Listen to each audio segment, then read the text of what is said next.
Hello बच्चों, कैसे हो।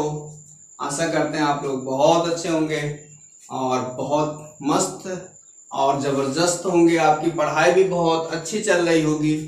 और आज का टॉपिक तो बहुत ही धांसू है और इस टॉपिक का क्या नाम है? किरचॉफ का नियम, किरचॉफ्स लॉ। आज हम लोग पढ़ने वाले हैं किरचॉफ का नियम। हम लोग क्लास 12 सरल परिपथ जो चैप्टर होता है उस चैप्टर में किरचॉफ का नियम बहुत ही इंपॉर्टेंट नियम होता है। आज हम लोग वही पढ़ने वाले हैं।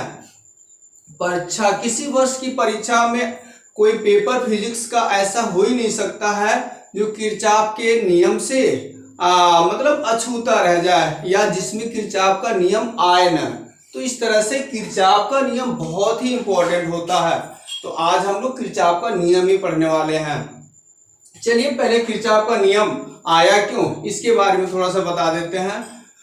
किरचॉफ का जो नियम होता है ये तब के लिए बनाया गया, वैज्ञानिक किरचॉफ ने तब इस नियम का खोज किया था जब क्या हुआ, किसी जटिल परिपथ होते थे और बहुत ही मतलब जहां बहुत ज्यादा तारों का आना जाना होता था, बहुत ज्यादा तारों को जोड़ा जाता था और जहां पे उनका मतलब उनसे निकलने वाली और आने वाली धाराओं का गणना करने में बड़ी कठिनाई होती थी, वहां पर ओम का नियम जो है नहीं लागू कर पाता था। ओम के नियम की सहायता से वहां पर धारा और प्रतिरोध इत्यादि मान हम नहीं ज्ञात कर पाते थे। तो ऐसी स्थितियों में वैज्ञानिक किरचॉफ ने सोचा कि ऐसी समस्या का समाधान कैसे किया जाए और इसीलिए उन्होंने ये नियम का आविष्कार किया और फिर ये बहुत ही उपयोगी साबित हुआ और इस नियम की सहायता से तो पूरी सर्किट सिस्टम ही बदल दिया गया और बहुत कुछ चेंज हो गया।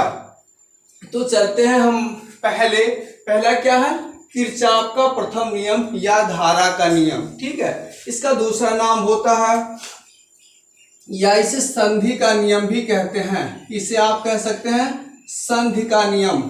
संधि का नियम ये भी कहा जाता है, संधि का नियम भी कहा जाता है। इसे जंक्शंस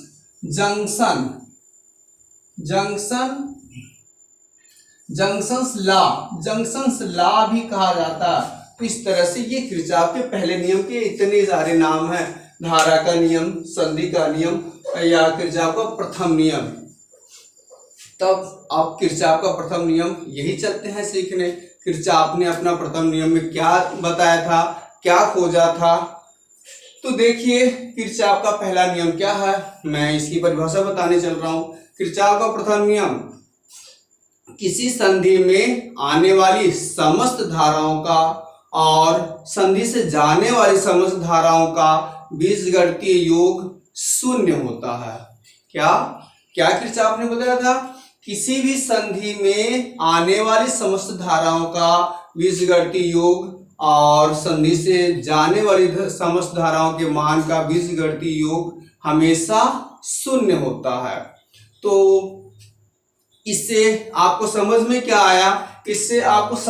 आया? थोड़ा सा हम सर्किट बना लेते हैं, कोई जंक्शन बना लेते हैं और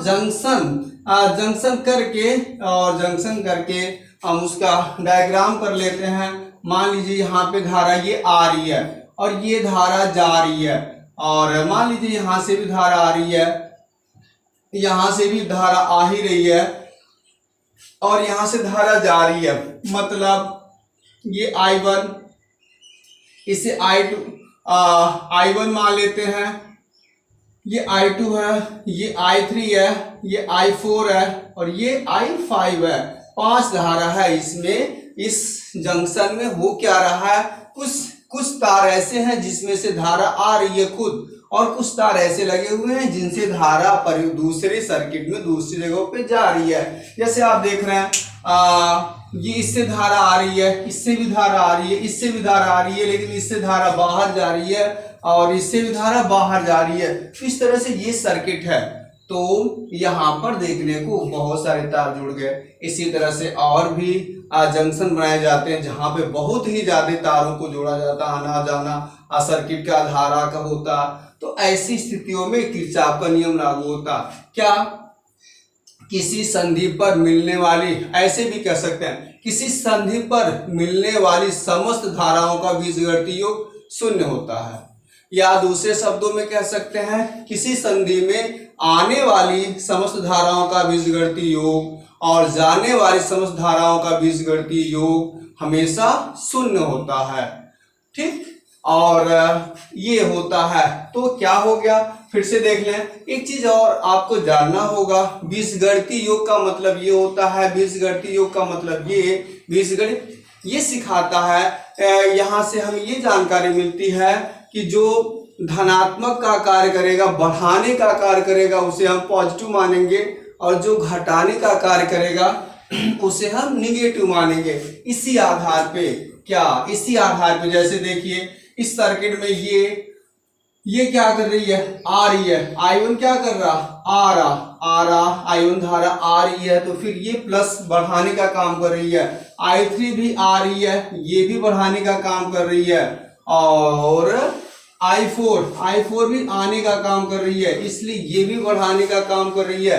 तो जो बढ़ाने का काम कर रही है धारा, इसे हम पॉजिटिव मानेंगे, और जो जा रही है, निकल रही है, निगेटिव का काम कर रही है, घटा रही है, ऋणात्मक मान कर रही है, तो उससे हम निगेटिव मान के चलेंगे। कौन निकाल रही है, I2 निकल रही है, और कौन निकल रही है, I5 ये निकल रही है, I5 भी निकल रही है।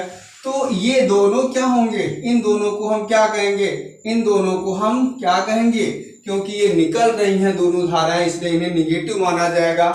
या हम बिना ब्रैकेट के हम ऐसे भी कर सकते हैं, ऐसे कर लेते हैं, दोनों को माइनस कर लेते हैं, और अगली लाइन में क्या हो जाएगा, अगली लाइन में क्या हो जाएगा, I1 plus I3 plus I4, और ये माइनस करके I2, और माइनस कॉमन ले लेते हैं, तो I2 प्लस I5, और ये बराबर क्या हो जाता है, क्या हो जाता है, जीरो हो जाता है। यही तो किरचॉफ का प्रथम नियम है, किसी संधि पर मिलने वाली समस्त धाराओं का बीजगणितीय योग शून्य होता है, या किसी संधि में आने वाली समस्त धाराओं का और जाने वाली समस्त धाराओं का बीजगणितीय योग शून्य होता है। तो यही तो बात हुई। तो अगर ऐसा हुआ तो एक काम करते हैं, इसको उधर कर देते हैं, तो क्या मिला, I1 प्लस I3 और प्लस I4 इक्वल टू क्या बन जाएगा, I2 प्लस I5। तो ये क्या देखने को मिला, ये देखने को क्या मिल रहा, ये तीनों तो आने वाली हैं, और ये दोनों तो जाने वाली हैं। इस तरह से किरचॉफ के द्वितीय नियम, प्रथम नियम को ऐसे भी कहा जा सकता है। ये भी परिभाषा एकदम सही परिभाषा है। ये भी कहा जा सकता है, किसी भी किसी संधि पर आने वाली समस्त धाराओं का योगफल या समस्त धाराओं का मान, और संधि से जाने वाली समस्त धाराओं का मान एकदम बराबर होता है। ये भी किरचॉफ का प्रथम नियम है। तो इस तरह से किरचॉफ का प्रथम नियम कंप्लीट होता है। हाँ, किरचॉफ का प्रथम नियम क्या कहता है, यही कहता है जितनी धारा आएगी, धारा आने का मतलब जितना आवेश आएगा, और फिर वो ये भी कहता है उतनी आवेश जाएगा, मतलब उतना ही मान आवेश जाएगा। इस तरह से कहा जाता है किरचॉफ का प्रथम नियम आवेश संरक्षण की बात करता है। आवेश संरक्षण के नियम का पुष्टि करता है। क्या करता है, नियम का पुष्टि करता है, ऐसा है। आवेश संरक्षण की पुष्टि करता है, क्या करता नहीं है, सच करता तो सही है। अब बताइए, जितनी धारा आ रही है या जितना आवेश आ रहा, उतनी ही धारा तो जा रही है, या कहा जाए तो उतना ही आवेश जा रहा। इस तरह से आवेश संरक्षण का नियम तो है कि जितना आएंगे उतना जाएंगे, कोई भी आवेश नष्ट नहीं हो रहा।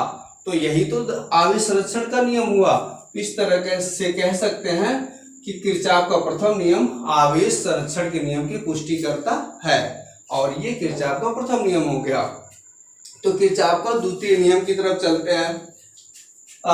किरचॉफ का द्वितीय नियम, हम द्वितीय नियम चल रहे हैं पढ़ने। अब प्रथम नियम तो कंप्लीट हो गया, तो द्वितीय नियम क्या कहता है, किरचॉफ का प्रथम नियम होने के बाद से हम द्वितीय नियम की तरफ चलते हैं। द्वितीय नियम क्या कहता है, ये प्रथम की जगह पे हम द्वितीय कर देते हैं। द्वितीय नियम, द्वितीय नियम।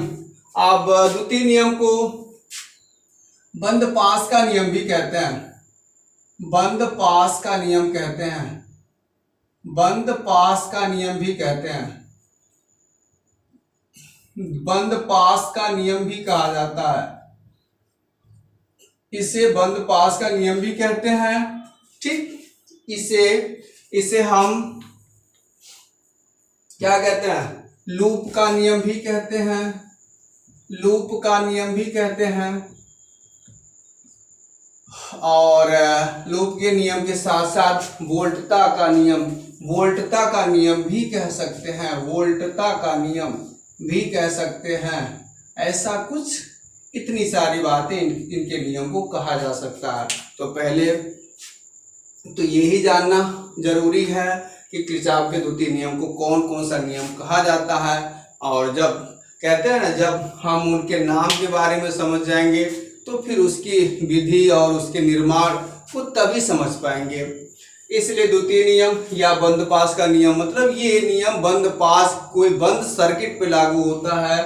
और लूप का नियम, लूप का नियम का मतलब यही होता है कि बंद चीज हो।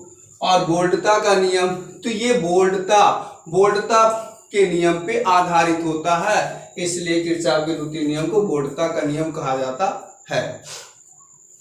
अच्छा, किरचॉफ का पहला नियम तो तार के ज्वाइंटिंग से था, लेकिन जब बात आगे ये बनी कि तारों की ज्वाइंटिंग तो हो गई, लेकिन ऐसा भी देखने को सर्किट मिला जहां बहुत सारे क्या हुआ, बहुत सारे सेल लगे रहे थे और बहुत सारे प्रतिरोध जुड़े हुए थे।